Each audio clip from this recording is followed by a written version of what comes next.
What up, Greater Long Beach? Welcome back to your home for everything local sports. It's JJ. And Mike, and this video is brought to you by Naples Rib Company, the perfect place to cater your team's next event. St. John Bosco High School football, out of nowhere a few years ago, now one of the best teams in the state of California, if not in the nation. And yet, all Mike and I can talk about this week is what's going on with the Braves offense. I think it's definitely a little bit surprising, to be honest with you, with how many pieces they had coming back from last year and how well they established themselves, maybe a little bit against type as a power rushing team in the playoffs last year. Suddenly, the number 6 team in the country, struggling a little bit on offense, put up no points against Chaminade in the first half of what ended up being a 31-17 win. Head coach Jason Negro said, "I was surprised.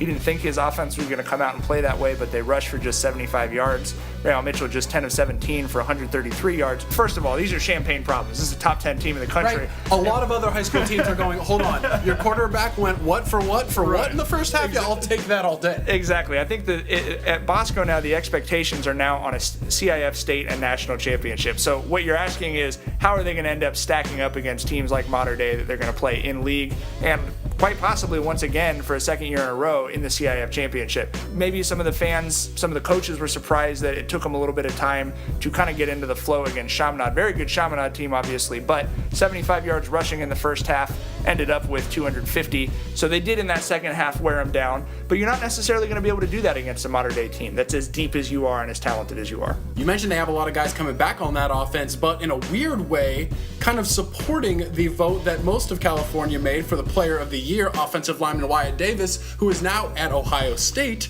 It almost makes him look more valuable as an offensive guard this year because you can see that they are not physically dominating teams like they did a lot last year. No, because Wyatt, I think we highlighted a play against Mater Dei where he moved 3 guys on one play. One of the plays in which that happened, yeah. Two of those guys, are future Division I players. So you're definitely missing. You're never going to lose the National Player of the Year from Max Preps and not feel the loss, certainly. But I don't really think there's any reason to panic here. I think the pieces are still there. What they want to do is to get into a little bit better rhythm so they're not having these third and long plays where they're asking Real to take a longer look and throw the ball downfield. He's at his best when teams are terrified of him, and you really see that where they've struggled, like against Mater Dei last year during the regular season. It's where teams can bottle them up and say, we're not worried about you running.